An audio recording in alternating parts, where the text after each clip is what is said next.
ಬೆಂಗಳೂರು ನಗರದಲ್ಲಿ ಮಳೆಯಿಂದ ಹಾನಿಯಾಗಿರ್ತಕ್ಕಂಥ ಪ್ರದೇಶಗಳಿಗೆ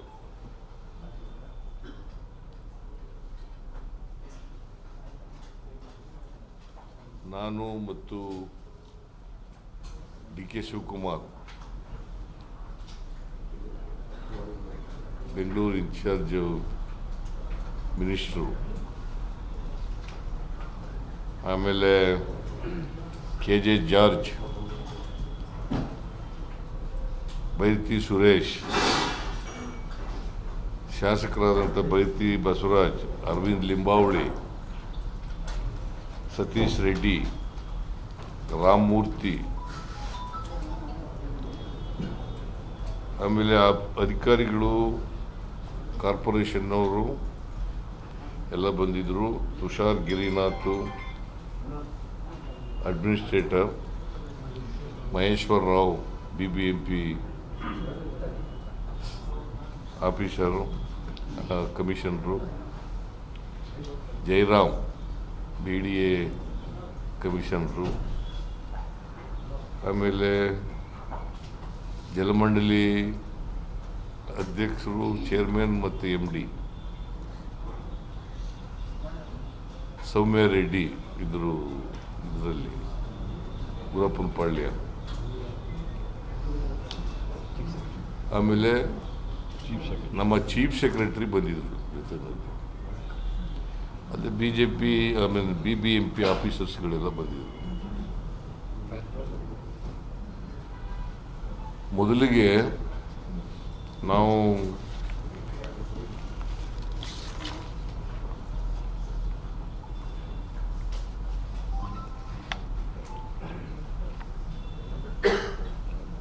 ಮಾನ್ಯತಾ ಟೆಕ್ ಪಾರ್ಕ್ ಬಳಿ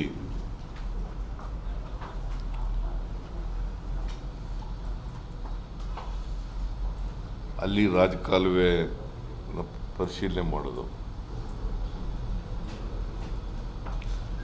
ಅಲ್ಲಿ ರಾಜಕಾಲುವೆ ಒತ್ತುವರಿಯಾಗಿದೆ. ಅದನ್ನು ಕೂಡಲೇ ತೆರವು ಮಾಡಿಸಿ ಅಂತ ಹೇಳಿದ್ದೀನಿ.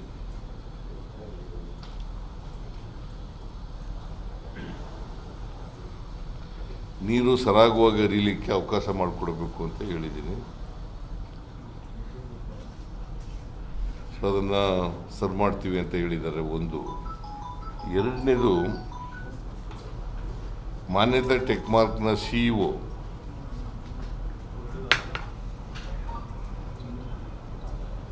ಅವರು ತಮ್ಮ ಸ್ವಂತ ರಸ್ತೆಯಲ್ಲಿ ಚರಂಡಿ ನಿರ್ಮಿಸಿ ಅದನ್ನು ಪರಿಹಾರ ಮಾಡಿಕೊಡ್ತೀವಿ ಅಂತ ಹೇಳಿದ್ದಾರೆ. ಅಂದರೆ 90 ದಿನಗಳಲ್ಲಿ ಅದನ್ನು ಮಾಡಿಕೊಡ್ತೀವಿ ಅಂತ ಹೇಳಿದ್ದಾರೆ. 90 ಡೇಸ್ನಲ್ಲಿ ಅದಕ್ಕೆ ಪರಿಹಾರ ಮಾಡಿಕೊಡ್ತೀವಿ ಅಂತ ಹೇಳಿದ್ದಾರೆ. ಅದಕ್ಕೆ ಅವರು ಅಲ್ಲಿ ಇದ್ದರು. ಸೊ ಅವರೇ ಸ್ವತಃ ಒಪ್ಕೊಂಡಿದ್ದಾರೆ. ಎರಡನೇ ಪಾಯಿಂಟ್ ನಾವು ನೋಡಿದ್ದು HBR ಬಡಾವಣೆ.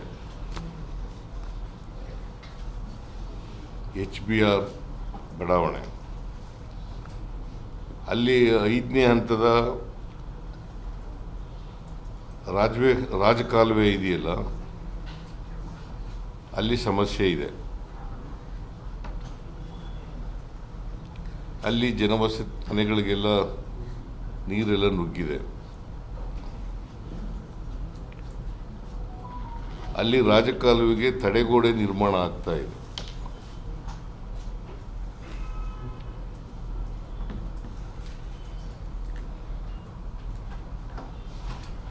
ನಾನು ಈ ಕಾರ್ಯಕ್ರಮ ಕೂಡಲೇ ಶೀಘ್ರವಾಗಿ ಪೂರ್ಣಗೊಳಿಸಬೇಕು, ಮುಗಿಸಬೇಕು ಅಂತ ಹೇಳಿದ್ದೀನಿ. ಆಮೇಲೆ ಯಾರ್ಯಾರು ಡಿಬ್ರೀಸ್ ಚರಂಡಿಗೆ ಹಾಕ್ತಾರೆ ಅವ್ರ ಮೇಲೆ ಕಠಿಣವಾಗಿ ಕ್ರಮ ತಗೋಬೇಕು ಅಂತೇಳಿ ಆಯುಕ್ತರು BBMPಗೆ ಸೂಚಿಸಿದ್ದಾರೆ.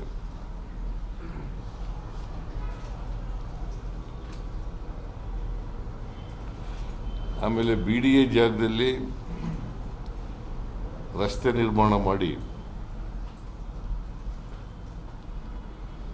ಒತ್ತುವರಿಗಳನ್ನು ಮುಲಾಜಿಲ್ಲದೆ ತೆರವುಗೊಳಿಸಬೇಕು ಅಂತ ಹೇಳಿದ್ದೀನಿ.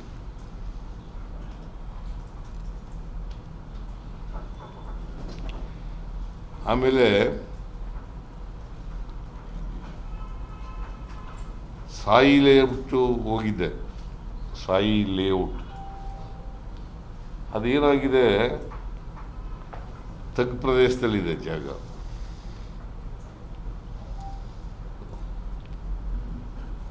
ರಾಜಕಾಲುವೆಗಿಂತ ತಗ್ಗು ಪ್ರದೇಶದಲ್ಲಿದೆ.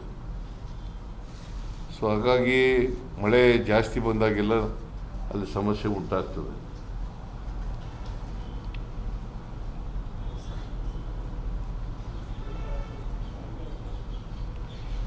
ಹಾಗಾಗಿ ನೀರು ಸರಾಗವಾಗಿ ಹರಿತಾ ಇಲ್ಲ ರಾಜಕಾಲುವೆಯಲ್ಲಿ. ಕಾರಣ ಯಾಕಪ್ಪ ಅಂತಂದರೆ, ಆ ರೈಲ್ವೆ ಬ್ರಿಡ್ಜ್ ಹತ್ರ 2 ವೆಂಟ್ ಇದಾವಲ್ಲ, ಆ ವೆಂಟು ಅಗಲಾಗಿಲ್ಲ, ಭಾಳ ಚಿಕ್ಕದಾಗಿದ್ದಾವೆ. ಅದರಿಂದ ಅವು ದೊಡ್ಡದು ಮಾಡಬೇಕಾಗ್ತದೆ. ಅದನ್ನು ದೊಡ್ಡದು ಮಾಡಿದ್ರೆ ನೀರು ಸಲೀಸಾಗಿ ಹರ್ಕೊಂಡು ಹೋಗ್ತದೆ, ಮತ್ತು ನೀರು ವಾಪಸ್ ಬರೋದು, ಹಿಂದಕ್ಕೆ ಬರೋದು ಕೂಡ ತಪ್ಪಲಿಕ್ಕೆ ಸಾಧ್ಯ ಆಗ್ತದೆ.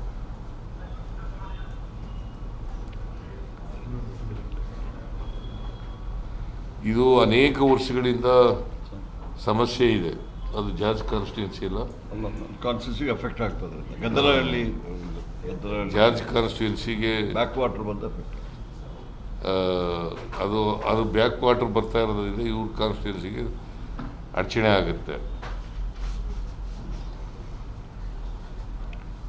ಇದು ಮಾಡೋದ್ರಿಂದ ವಾಪಸ್ ನೀರು ಹರಿತದಲ್ಲ, ಅದು ಬರ್ತದಲ್ಲ, ತಡೆಯತಕ್ಕಂಥದ್ದು ತಪ್ಪುತ್ತೆ.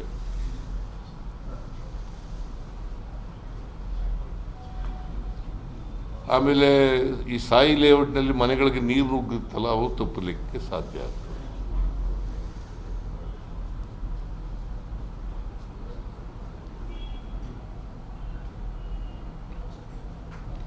ಸೊ ನಾನು ಸೂಚನೆ ಕೊಟ್ಟಿದ್ದೀನಿ, ಆ ವೆಂಟ್ಸು ಇದೆಯಲ್ಲ ಅದನ್ನು ಅಗಲ ಮಾಡಿ ಅಂತ ಸೂಚನೆ ಕೊಟ್ಟಿದ್ದೀನಿ. ಎರಡು ಅಡಿಷನಲ್ ವೆಂಟ್ ಪ್ರಾರಂಭ ಆಗಿದೆ. ದುಡ್ಡು ಮತ್ತೆ ರಿಲೀಸ್ ಮಾಡಿ, ದುಡ್ಡು ಕೂಡ ಕೊಟ್ಟಿದ್ದೀವಿ. ಆಮೇಲೆ ರೈಲ್ವೆ ಇಲಾಖೆಗೆ ಕೊಡಬೇಕಾಗಿರ್ತಕ್ಕಂಥ ಡಿಪಾಸಿಟ್ ಮಾಡಬೇಕಾಗಿದ್ದ ದುಡ್ಡನ್ನು ಕೂಡ ಡಿಪಾಸಿಟ್ ಮಾಡಿ ಅಂತ BBMP ಅವರಿಗೆ ಹೇಳಿದ್ದೀನಿ. ಸುಮಾರು 13 ಕೋಟಿ ಅಲ್ಲ, 13 ಕೋಟಿ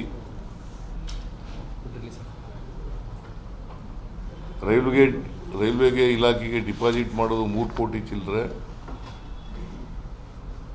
ಕಾಮಗಾರಿ ವೆಚ್ಚ ಎಲ್ಲ ಸೇರಿ 13 ಕೋಟಿ ರೂಪಾಯಿನ BBMP ಕೂಡಲೇ ಕೊಡಬೇಕು. ಈಗಾಗಲೇ 6 ಕೋಟಿ ರೂಪಾಯಿನ ಕೆಲಸ ಆಗಿದೆ.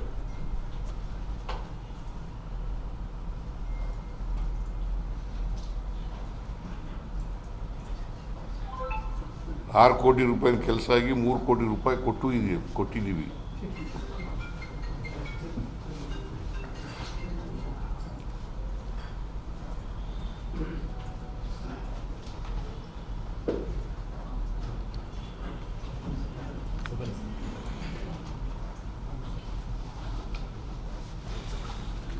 ಮತ್ತು ಅಲ್ಲಿ ನೋಡ್ಕೊಂಡು ಮಹದೇವಪುರಕ್ಕೆ ಹೋಗಿದ್ದು. ಮಹದೇವಪುರದಲ್ಲಿ MLA ಇದ್ದರು, ಅಲ್ಲ MLA, ex minister Arvind Limbavali.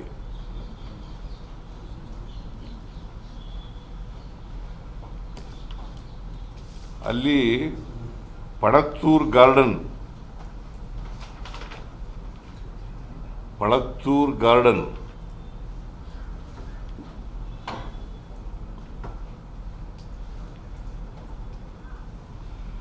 ಅಲ್ಲಿ ನೀರು ಹರಿಲಿಕ್ಕೆ, ಸರಾಗವಾಗಿ ಹೋಗ್ಲಿಕ್ಕೆ ತೊಂದರೆಯಾಗಿ ಪದೇ ಸಮಸ್ಯೆ ಆಗ್ತದೆ ಮಳೆ ಬಂದಾಗೆಲ್ಲ.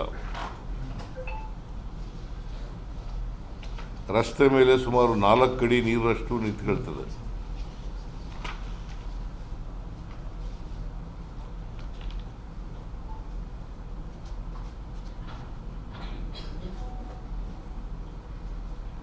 ಇದಕ್ಕೆ ಕಾರಣ ಏನಪ್ಪ ಅಂತಂದರೆ, ರೈಲ್ವೆ ಲೈನ್ ಇದೆಯಲ್ಲ, ಅದ್ರ ಕೆಳಗಡೆ ಅಗಲ ಕೇವಲ 30 ಅಡಿ ಇದೆ. ಸೊ ಇನ್ನೂ 30 ಅಡಿ ವಿಸ್ತರಣೆ ಮಾಡಿದ್ರೆ ಈ ಸಮಸ್ಯೆ ಬಗೆಹರಿಲಿಕ್ಕೆ ಸಾಧ್ಯ ಆಗ್ತದೆ.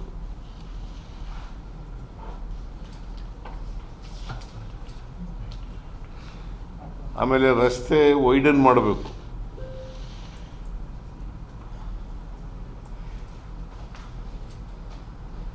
ಮತ್ತು ಇವೆಲ್ಲ ಕೆಲಸಗಳು ಪ್ರಾರಂಭ ಆಗಿದ್ದಾವೆ. ಸುಮಾರು 80% ಅಷ್ಟು ಕೆಲಸ ಮುಗಿದಿದೆ. ಇನ್ನು 20% ಕೆಲಸ ಮುಗಿಬೇಕಾಗಿದೆ.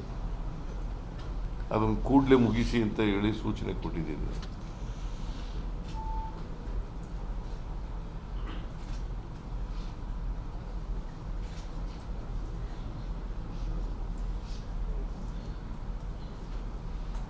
ಸೊ ಇನ್ನು 45 ದಿನಗಳೊಳಗಡೆ ಮುಗಿಸಬೇಕು ಅಂತೇಳಿ ಅವರಿಗೆ ಟೈಮ್ ಬೌಂಡ್ ಆಗಿ ಕೆಲಸ ಮಾಡಬೇಕು ಅಂತ ಹೇಳಿದ್ದೀನಿ. ಪೂರ್ಣ ಕೆಲಸ 45 ದಿನಗಳೊಳಗಡೆ ಮುಗಿಬೇಕು. ಉಳಿದಿರೋಂಥ ಎಲ್ಲ ಕೆಲಸನೂ ಕೂಡ ಮುಗಿಬೇಕು ಅಂತ ಸೂಚನೆ ಕೊಟ್ಟಿದ್ದೀನಿ. ಮತ್ತು ಹೊಸ ತಂತ್ರಜ್ಞಾನ ಇದೆಯಲ್ಲ,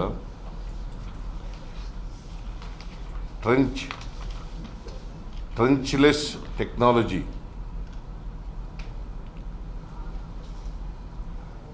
ಅದನ್ನು ಬಳಸಿ ಮಾಡ್ತಾ ಇದ್ದಾರೆ ಕೆಲಸನ.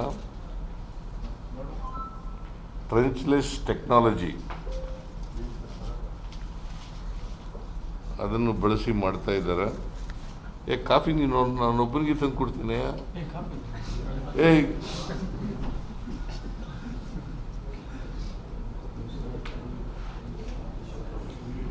ನೋಡಿ, ಇವ್ರಿಗೆಲ್ಲ ತಂದು ಕೊಟ್ಟಿಲ್ಲ, ನಾನೊಬ್ಬನಿಗೆ ಕೊಟ್ಬಿಟ್ಟಿದ್ದಾರೆ.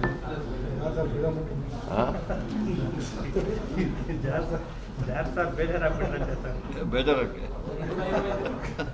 ನಿಮ್ಮನ್ನು ನೋಡಿದ್ರೆ ಬೇಜಾರಾಗೋದೇ ಇಲ್ಲ.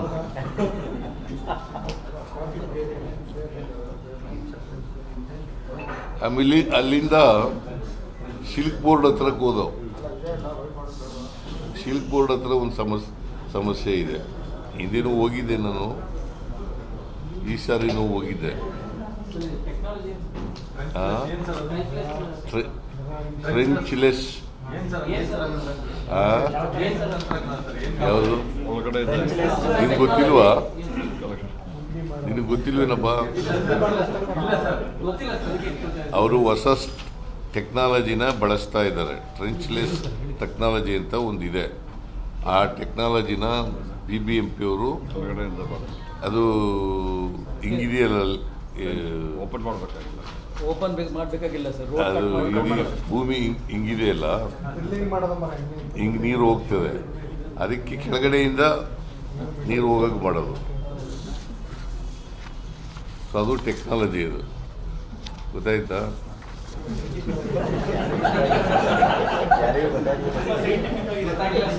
ಹಿಂಗೆ ಇದು ಭೂಮಿ ಹಿಂಗಿದೆ, ನೀರು ಹಿಂಗೆ ಹೋಗಲ್ಲ, ಅದಕ್ಕೆ ಕೆಳಗಡೆಯಿಂದ ಹೋಗಿ ಮಾಡೋದು.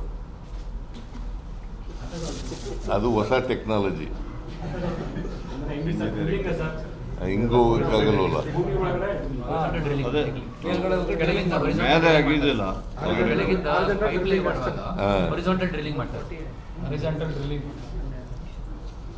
ಗೊತ್ತಾಯ್ತು ಈಗ? ಅವ್ರು ಹೇಳೋದು ಗೊತ್ತಾಯ್ತಾ ಈಗ?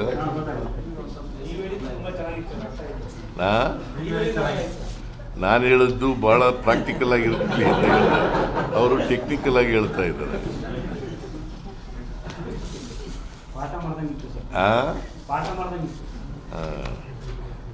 ಆಮೇಲೆ ಸಿಲ್ಕ್ ಬೋರ್ಡ್ ಜಂಕ್ಷನ್ ಇದೆಯಲ್ಲ, ಅಲ್ಲಿ ಹೋಗಿದ್ದೆ. ಅಲ್ಲಿ 4 ಕಡೆಗಳಿಂದ ನೀರು ಬರ್ತದೆ.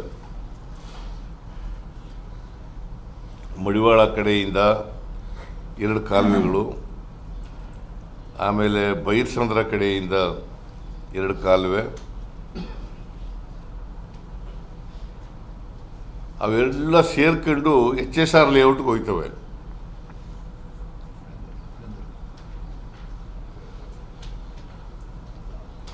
ಹಾಗಾಗಿ ನೀರು ಹೆಚ್ಚಾದಾಗೆಲ್ಲ ಉಕ್ಕಿ ಹರಿತದೆ, ರಸ್ತೆಗಳಿಗೆಲ್ಲ ನೀರು ಬರ್ತದೆ.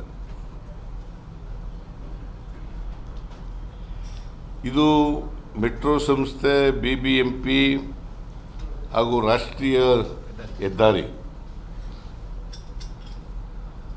ಈ ಮೂರು ಜನರು ಸೇರ್ಕೊಂಡು ಮಾಡಬೇಕಾಗಿದೆ. ಇದು ಮೆಟ್ರೋ, BBMP, ನ್ಯಾಷನಲ್ ಹೈವೇ.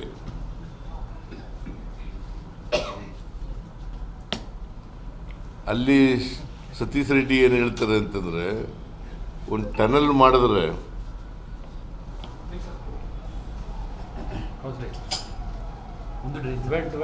ನೀರು ಹರಿಸ್ಬೋದು ಅಂತ ಹೇಳ್ತಾರೆ.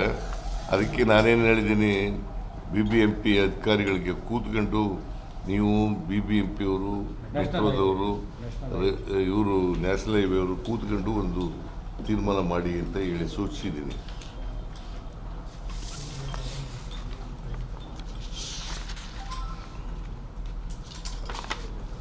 ಆಮೇಲೆ ಅಲ್ಲಿಂದ ಗುರಪ್ಪನ ಪಾಳ್ಯ,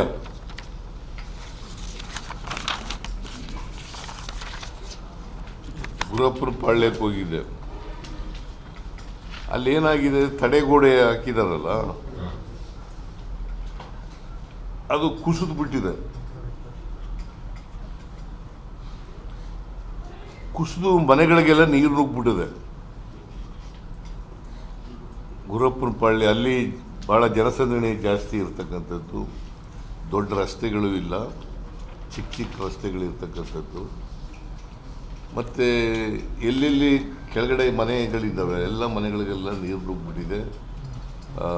ಅವರು ದವಸ ಧಾನ್ಯಗಳು, ಬಟ್ಟೆ ಬರಿಗಳು ಅವೆಲ್ಲ ಹಾಳಾಗಿದ್ದಾವೆ.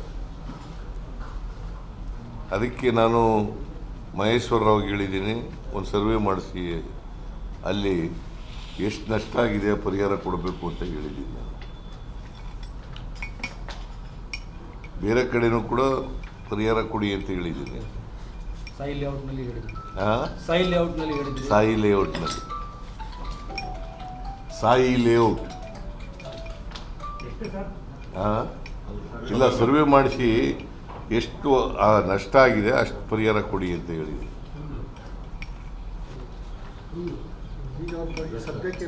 ಸರ್ವೆ ಮಾಡಿದ್ಮೇಲೆ ಗೊತ್ತಾಗ್ತದೆ.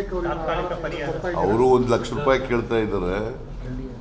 1 ಲಕ್ಷ ರೂಪಾಯಿ. ಅದಕ್ಕೆ ನಾನು ಹೇಳಿದೆ, 1 ಲಕ್ಷ ಕೊಡಬೇಕಾ, 50,000 ಕೊಡಬೇಕಾ, 75,000 ಕೊಡಬೇಕಾ, 60,000 ಕೊಡಬೇಕಾ, ಸರ್ವೆ ಮಾಡಿಸ್ರಿ, ಏನೇನು ನಷ್ಟ ಆಗಿದೆ ಅವ್ರ ತಿಳ್ಕೊಂಡು ಕೂಡಲೇ ಸರ್ವೆ ಮಾಡಿಸಿ ಅಂತ ಹೇಳಿದ್ದೀನಿ. ಕೂಡಲೇ ಸರ್ವೆ ಮಾಡಿಸಿ ಅವರಿಗೆ ಪರಿಹಾರ ಕೊಡಬೇಕು. ಸಾಯಿ ಲೇಔಟ್ನಲ್ಲೂ ಕೂಡ ಅದೇ ಥರ ಮಾಡಬೇಕು. ಎಲ್ಲೆಲ್ಲಿ ಮನೆಗೆ ನೀರು ನುಗ್ಗಿದೆ ಅಲ್ಲೆಲ್ಲ ಅದನ್ನು ಮಾಡಬೇಕು ಅಂತ ಹೇಳಿದ್ದೀನಿ. ಹಾಂ, ಎಲ್ಲೆಲ್ಲಿ ಮನೆಗೆ ನೀರು ನುಗ್ಗಿದೆ ಅಂತ ಹೇಳಿಲ್ವೇನ್ರಿ? ಸಿಟಿ ಪೂರ ಅಂತಂದರೆ ಮನೆಗೆ ನೀರು ನುಗ್ಗಿದ್ರಲ್ವ ನಷ್ಟ ಆಗೋದು. ನಿನಗೆ ದವಸ ಧಾನ್ಯ ನಷ್ಟ ಆಗೋದು, ಬಟ್ಟೆ ನಷ್ಟ ಆಗೋದು, ನೀರು ನುಗ್ಕೊಂಡು ಅಲ್ಲಿ ಜೀವನ ಮಾಡೋಕ್ಕಾಗದ ಪರಿಸ್ಥಿತಿ ನಿರ್ಮಾಣ ಆಗೋದು ತಾನೆ. ಹಾಂ,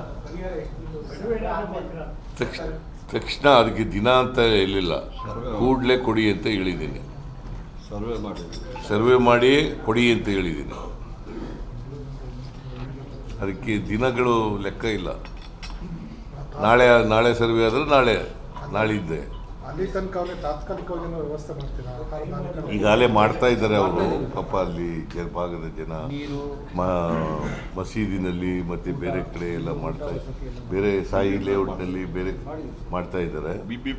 BBMP ಅವರು ಕೂಡ ಮಾಡಿದೀವಿ ಸರ್. ಸಾಯಿ ಲೇಔಟ್ನಲ್ಲಿ ಎಲ್ಲ 300 ಮಂದಿಗೆ ಸರ್ ವಸತಿ, ಊಟ ಎಲ್ಲ ಕೊಡ್ತಾನೆ ಇದ್ದೀವಿ ಸರ್. ತಾತ್ಕಾಲಿಕವಾಗಿ ಮಾಡಿದ್ದಾರೆ.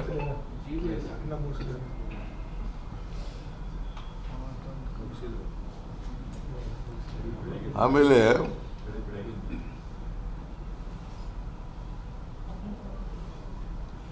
ಒಂದು ನಾನು ಇವ್ರಿಗೆ BBMP ಅವ್ರಿಗೆ ಏನಂತ ಹೇಳಿದ್ದೀನಿ ಅಂತಂದರೆ, ಈ ಲೋ ಲೇಯಿಂಗ್ನಲ್ಲಿ ಏರಿಯಾ ಇದೆಯಲ್ಲ, ರಾಜಕಾಲುವೆ ಇಂದ ಕೆಳಗಡೆ ಇರ್ತಕ್ಕಂಥದ್ದು, ಅಲ್ಲಿ ಬೇಸ್ಮೆಂಟ್ ಪ್ಲಾನ್ ಕೊಡುವಾಗ ಬೇಸ್ಮೆಂಟಿಗೆ ಅವಕಾಶ ಕೊಡಬೇಡಿ ಅಂತ ಹೇಳಿದ್ದೀನಿ. ಬೇಸ್ಮೆಂಟ್ಗೆ ಒಪ್ಪಿಗೆ ಕೊಡಬೇಡಿ. ಯಾಕಂತಂದರೆ ಬೇಸ್ಮೆಂಟ್ಗೆ ನೀರು ನುಗ್ಗೋದು. ಹಾಂ, ತುಂಬ ಕಡೆ ಹಂಗಾಗಿದೆ. ಈಗ ನೋಡಿ,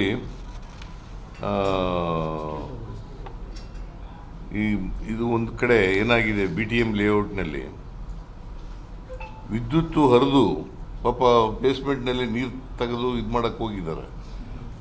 ಅಲ್ಲಿ ಏನಾಗಿದೆ, ಇಬ್ಬರು ಸತ್ತೋಗಿದ್ದಾರೆ. ಬೇಸ್ಮೆಂಟ್ನಲ್ಲಿ ವಿದ್ಯುತ್ತು ಹರಿದು ಇಬ್ಬರು ಸತ್ತೋಗ್ಬಿಟ್ಟಿದ್ದಾರೆ. ಅದಕ್ಕೆ ಇನ್ನು ಮುಂದೆ ಬೇಸ್ಮೆಂಟ್ ಮಾಡೋಕ್ಕೆ ಅವಕಾಶ ಕೊಡ್ಕೊಡೋದು.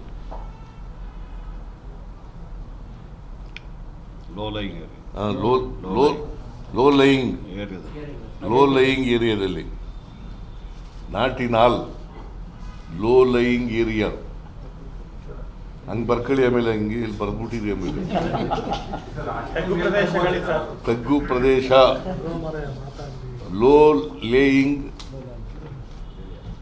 Area.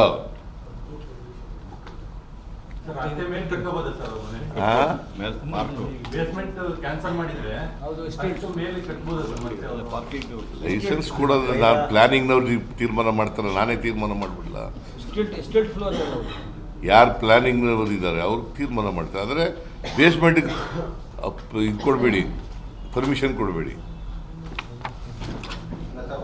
Low lying area, low lying area. ಅಲ್ಲ ಸರ್, ನೀವು ಹೇಳೋದು ಕರೆಕ್ಟು. ಆದರೆ ಹೊಸ ಮನೆಗಳನ್ನು ಕಟ್ಟಬೇಕಾದ್ರೆ ಕೆಳಗಡೆ ಪಾರ್ಕಿಂಗಿಗೆ ಅವಕಾಶ ಕೊಡೋದಾದ್ರೆ ಮಾಡಬೇಕು ಅನ್ನೋದೊಂದು ರೂಲ್ಸ್ ಇತ್ತು. ಈಗ ಅಲ್ಲಿ ಇವ್ರು ಹೇಳ್ದಂಗೆ ಹೆಚ್ಚುವರಿ ಅವಕಾಶ ಅದು ಏನಾಯ್ತದೆ, ನೀರು ನುಗ್ಬಿಡ್ತದಲ್ಲಪ್ಪ ತಮ್ಮ, ಸತ್ತೋಯ್ತಾರಲ್ಲ ಎಲ್ಲ. ಇಲ್ಲ, ಅದಕ್ಕೆ ಅವ್ರು ಕಾರ್ ಬೇಕಾದ್ರೆ ಕಾರ್ ಶೆಡ್ ಮಾಡ್ಕೊಳ್ಳಿ, ಮೇಲ್ಗಡೆ ಕಾರ್ ಶೆಡ್ ಮಾಡ್ಕೊಳ್ಳಿ. ಬಟ್ ಬೇಸ್ಮೆಂಟ್ ಮಾಡೋಕ್ಕೆ ಅವಕಾಶ ಬೇಸ್ಮೆಂಟ್ ಜಾಗದಲ್ಲಿ ಸ್ಟಿಲ್ಟ್ ಫ್ಲೋರ್ ಮಾಡಿ, ಸ್ಟಿಲ್ಟ್ ಫ್ಲೋರ್ ಮಾಡಿ. ನೀರೆಲ್ಲ ಕೆಳಗಡೆ ಹೋದ್ರೆ ಅದು ನೀರೆಲ್ಲ ಕೆಳಗಡೆ ಹೋಗ್ಬಿಡ್ತದಲ್ಲ. ಅದಕ್ಕೆ ಉತ್ತರ, ಪೂರ್ವ, ದಕ್ಷಿಣ ಈ ಕಡೆ ಎಲ್ಲ ಹೋಗಿದ್ದೆ ನಾನು. ಸೊ ಈ ಸಾರಿ 2022ರಲ್ಲಿ ಒಂದು ಸಾರಿ ಮಳೆ ಬಿದ್ದಿತ್ತು. 229 ಮಿಲಿಮೀಟರ್ ಮಳೆ ಆಗ್ಬಿಟ್ಟಿತ್ತು. 10 ವರ್ಷದಲ್ಲಿ ಇದು 2ನೇ ಸರಿ ಜಾಸ್ತಿ ಬಂದಿರೋದು ಮಳೆ ಬಂದಿರೋದು. 10 ವರ್ಷದಿಂದ ಒಂದು ಸಾರಿ ಬಂದಿತ್ತು. 22ನಲ್ಲ, 114 mm. 114 mm in 22.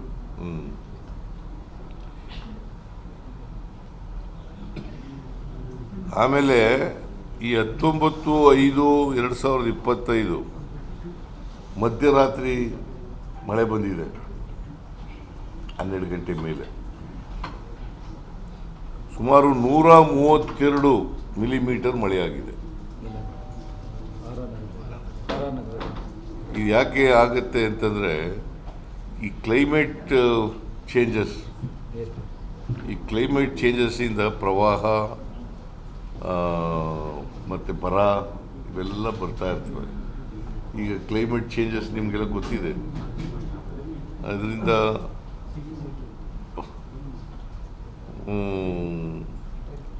ಮಾಡಿದೆ. ಬಟ್ ಬಹಳ ಬೆಂಗಳೂರಿನಲ್ಲಿ ನಾನು ಆಗಲೇ ಮೊನ್ನೆ ಹೇಳಿದೆ, 210 ತಗ್ಗು ಪ್ರದೇಶಗಳಿದ್ದಾವೆ. ಆ ತಗ್ಗು ಪ್ರದೇಶಗಳಲ್ಲಿ 166 ಸೂಕ್ಷ್ಮ, ಅತಿ ಸೂಕ್ಷ್ಮ ಅಂತ ಎಲ್ಲ ಗುರ್ತು ಮಾಡಿದ್ದಾರೆ. 166 ಕಾರ್ಯನಿರ್ವಹಿಸಿದ್ದಾರೆ. ಇನ್ನು 44 ಅದರಲ್ಲೂ ಕೂಡ 24 ಕೆಲಸ ಪ್ರಾರಂಭ ಮಾಡಿದ್ದಾರೆ. ಸೊ ಇದರಿಂದ ಈ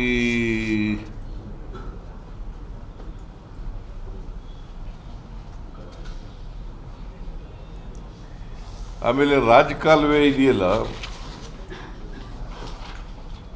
ಸುಮಾರು 860 ಕಿಲೋಮೀಟರ್ ರಾಜಕಾಲುವೆ ಇದೆ.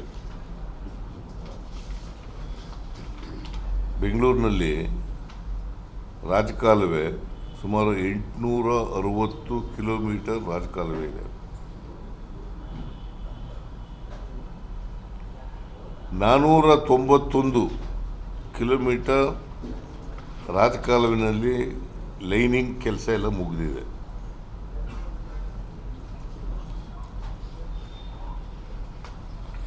ಆಮೇಲೆ 173 ಕಿಲೋಮೀಟರ್ ವರ್ಲ್ಡ್ ಬ್ಯಾಂಕ್ನಿಂದ ಲೋನ್ ತಗೊಂಡು ಟೆಂಡರ್ ಆಗಿದೆ ಸರ್. ಟೆಂಡರ್ ಎಲ್ಲ ಆಗಿದೆ. ವರ್ಕ್ ಆರ್ಡ್ರು ಇಶ್ಯೂ ಆಗಿದೆಯಾ? ಇಲ್ಲ. ಇನ್ನು ವರ್ಕ್ ಆರ್ಡರ್ ಇಶ್ಯೂ ಆಗಬೇಕು. ಸುಮಾರು 2,000 ಕೋಟಿ ರೂಪಾಯಿಗಳು. ಇದರಲ್ಲಿ ಸರ್ 195 ಕಿಲೋಮೀಟರಲ್ಲಿ ಕೆಲಸ ನಡೀತಾ ಇದೆ ಸರ್. ಫೆಬ್ರವರಿ ಕಂಪ್ಲೀಟ್ ಆಗಿಬಿಡುತ್ತೆ. ಆಮೇಲೆ 195 ಕಿಲೋಮೀಟರ್ ಕೆಲಸ ನಡೀತಾ ಇದೆ ಸರ್. ಹಾಂ, 2,000 ಕೋಟಿಯಲ್ಲಿ ಸರ್. ಇದು ಫೆಬ್ರವರಿ 2026 ಒಳಗಡೆ ಮುಗಿಸಬೇಕು ಅಂತ ಹೇಳಿದ್ದೀವಿ.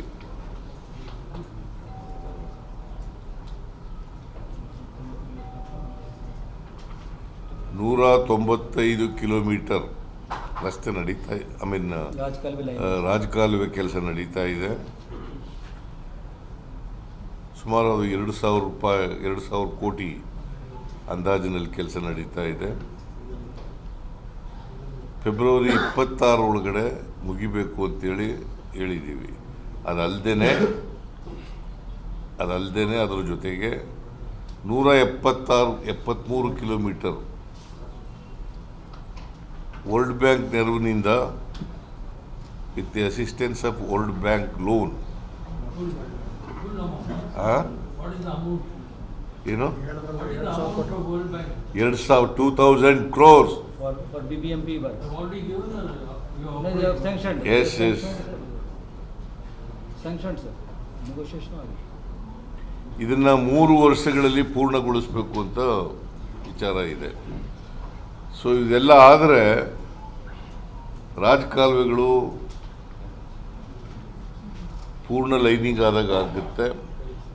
ಮತ್ತು ಎಲ್ಲೆಲ್ಲಿ ಒತ್ತುವರಿಯಾಗಿದೆ ಅವೆಲ್ಲರೂ ಕೂಡ ಮುಲಾಜಿಲ್ಲದೆ ತೆಗೆದಾಕಿ ಅಂತ ಹೇಳಿ, ಎಷ್ಟೇ ಪ್ರಭಾವಿಗಳಿರಲಿ ಯಾರೇ ಇರಲಿ ಅದನ್ನು ಒತ್ತುವರಿನ ಬಿಡಿಸ್ತಕ್ಕಂಥ ಕೆಲಸ ಮಾಡಬೇಕು.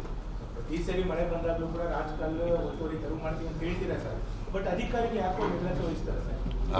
ಪ್ರತಿ ಸರಿ ಮಳೆ ಬಂದ ಸಂದರ್ಭದಲ್ಲಿ ರಾಜಕಾಲುವೆ ಒತ್ತುವರಿ ತೆರವು ಮಾಡ್ತೀವಿ ಅಂತ ಹೇಳ್ತೀರಾ, ಬಟ್ ಅಧಿಕಾರಿಗಳು ಎಲ್ಲ ಒಂದ್ ಕಡೆ ನಿರ್ಲಕ್ಷ್ಯ ಇಲ್ಲ. ಈಗ 491 ಮಾಡಿರೋದು ಯಾಕೆ? ಅದು ಹೆಂಗೆ? ಯಾವುದು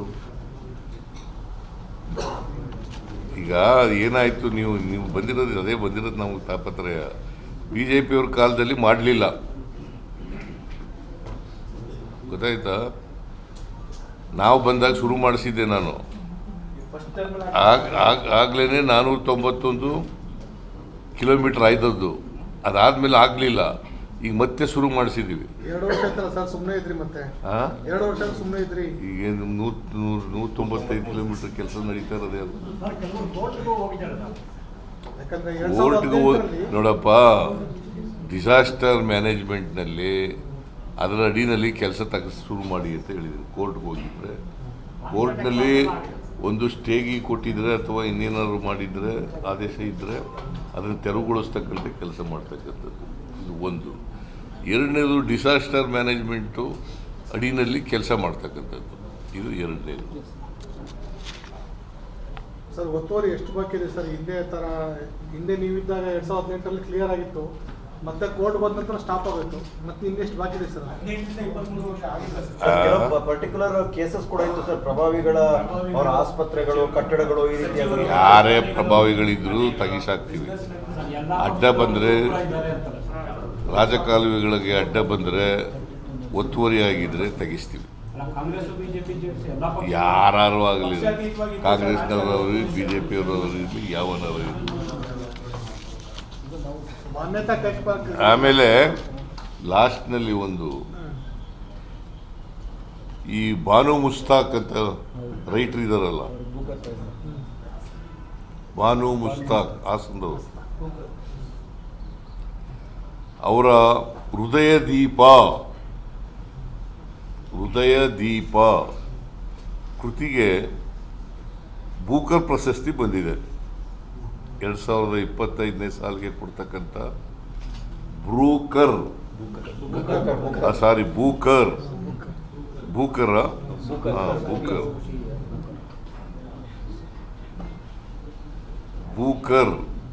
ಪ್ರಶಸ್ತಿ ಬಂದಿದೆ. ಇದರಿಂದ ಇಡೀ ಕನ್ನಡ ನಾಡಿನ ಗೌರವವನ್ನು ಹೆಚ್ಚು ಮಾಡಿದೆ.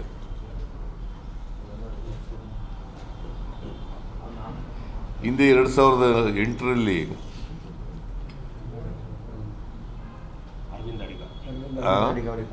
ಅರವಿಂದ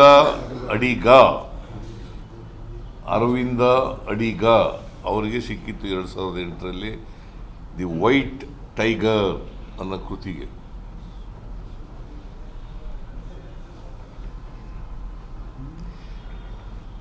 ಅರವಿಂದ ಅಡಿಗ ಅವರ ನಂತರ 2ನೇ ಬೂಕರ್ ಪ್ರಶಸ್ತಿ ಸಿಕ್ಕಿರ್ತಕ್ಕಂಥದ್ದು ಬಾನು ಮುಸ್ತಾಕ್ ಅವರಿಗೆ 2025. ಇಡೀ ದೇಶದಲ್ಲಿ 5 ಪ್ರಶಸ್ತಿಗಳು ಬಂದಿದ್ದಾವೆ ಇಲ್ಲಿವರೆಗೆ, ಇವರು 6ನೇವರು.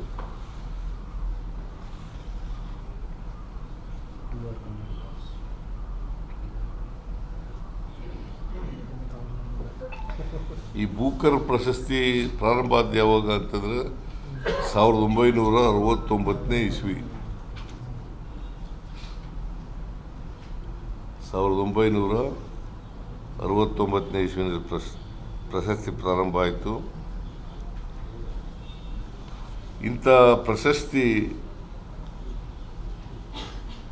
ಕನ್ನಡ ಭಾಷೆಗೆ ಬಂದಿರತಕ್ಕಂಥದ್ದು ನಮಗೆಲ್ಲ ಹೆಮ್ಮೆ ವಿಷಯ ಅಂತೇಳಿ ಎಲ್ಲ ಕನ್ನಡಿಗರು, ಕನ್ನಡ ಅಭಿಮಾನಿಗಳು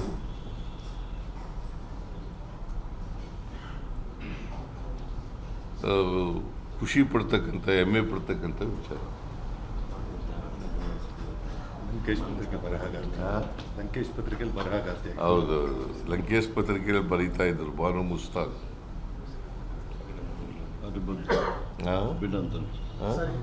ಅಭಿನಂದನೆಗಳು ಹೇಳ್ಬಿಡಿ ಸರ್. ನೀವು ಎಲ್ಲ ಬಂದಿದ್ದೀರಿ, ನಮ್ಮ ಜೊತೆ ಎಲ್ಲ ಬಂದಿದ್ರಿ. ಕೆಲವರಿಗೆಲ್ಲ ಊಟ ಸಿಕ್ಕಿದೆ, ಕೆಲವ್ರಿಗೆ ಊಟ ಸಿಕ್ಕಿದೆ. ಅದಕ್ಕೋಸ್ಕರ ನಿಮ್ಮೆಲ್ಲರಿಗೂ ಧನ್ಯವಾದಗಳು. ಊಟ ಮಾಡಿರೋರಿಗೂ ಧನ್ಯವಾದಗಳು, ಊಟ ಮಾಡದೇ ಇರೋರಿಗೂ ಧನ್ಯವಾದಗಳು.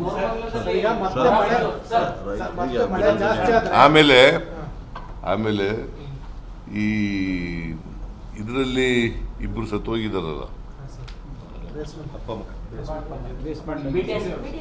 ಕಾಮತ್ ಮತ್ತು ದಿನೇಶ್. ಯಾವುದು? BTM ಲೇಔಟ್ನಲ್ಲಿ ಕಾಮತ್ ಮತ್ತು ದಿನೇಶ್ 63 ವರ್ಷದವರು ಒಬ್ಬರು, ಆಮೇಲೆ 12 ವರ್ಷದವರು ಒಬ್ಬರು. ಈ ವಿದ್ಯುತ್ ಶಕ್ತಿ ಇದರಿಂದ ಸತ್ತೋಗಿದ್ದಾರೆ. ಅವ್ರಿಗೆ ಕಾರ್ಪೊರೇಷನ್ನಿಂದ 5 ಲಕ್ಷ ರೂಪಾಯಿ ಕೊಟ್ಟಿದೆ. ನಾನು ಇವತ್ತು ನಮ್ಮ ಜೊತೆ ಜಾರ್ಜ್ ಬಂದಿದ್ರಲ್ಲ, ನೀವು KEB ಅವರು ಬೆಸ್ಕಾಮಿಂದ 5 ಲಕ್ಷ ಕೊಡಿ ಅಂತ ಹೇಳಿದ್ದೀನಿ. ನೋಡಪ್ಪ,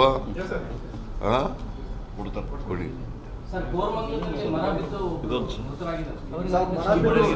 ಯಾವಾಗ? ಅವ್ರಿಗೂ 5 ಲಕ್ಷ ಕೊಡ್ತೀವಿ. ಅಭಿನಂದನೆಗಳು. ಆಮೇಲೆ ಬಾನು ಮುಸ್ತಾಕ್ ಅವರಿಗೆ 7 ಕೋಟಿ ಕನ್ನಡಿಗರ ಪರವಾಗಿ ಅಭಿನಂದನೆಗಳು. ಸರ್, ಇದು ಹೋಮ್ ಮಿನಿಸ್ಟರ್ ಶಿಕ್ಷಣ ಸಂಸ್ಥೆಗಳ ಮೇಲೆ ಇಡಿ ದಾಳಿ ಇದಾಗಲಿ. ಇಡಿ ದಾಳಿ ಆಗಿದೆ ಸರ್. ಪರಮೇಶ್ವರ್ ಈಗ ನನಗೆ ಪೂರ್ಣ ಡೀಟೇಲ್ಸ್ ಗೊತ್ತಿಲ್ಲ, ಬಟ್ ಆದರೂ ಕೂಡ ಇಡಿ ದಾಳಿ ಮಾಡಿದೆ. ನಿನ್ನೆ ತಾನೇ ನಾವು ಸುಮಾರು 1,11,111 ಜನರಿಗೆ, ಬಡವರಿಗೆ ಹಕ್ಕುಪತ್ರಗಳನ್ನು ಕೊಟ್ಟಿದ್ದೀವಿ.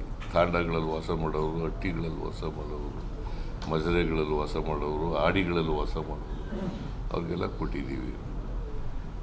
ಈಗ ಈ ಇನ್ಸ್ಟಿಟ್ಯೂಷನ್ನು ಪ್ರಾರಂಭ ಆಗಿ ಭಾಳ ವರ್ಷ ಆಯಿತು.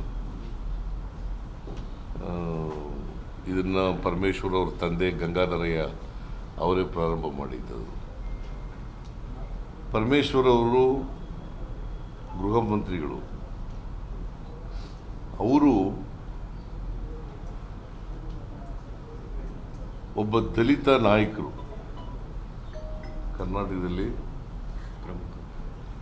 ಪ್ರಮುಖ ನಾಯಕರು. ಅವ್ರ ಮೇಲೆ ನನಗೆ ಅನಿಸುತ್ತೆ ಸೇಡನ್ ರಾಜಕೀಯ ಮಾಡಿದ್ದಾರೆ ಅಂತ ಅನಿಸುತ್ತೆ. ಏನ್ ಸರ್ ಉದ್ದೇಶ? ಆ, ಉದ್ದೇಶ ಏನ್ ಸರ್? ಅದೇ ಹೇಳಿದ್ನಲ್ಲ ಈಗ ಇಷ್ಟೊತ್ತು ತನಕ ದಲಿತ ನಾಯಕ ದಲಿತ ನಾಯಕ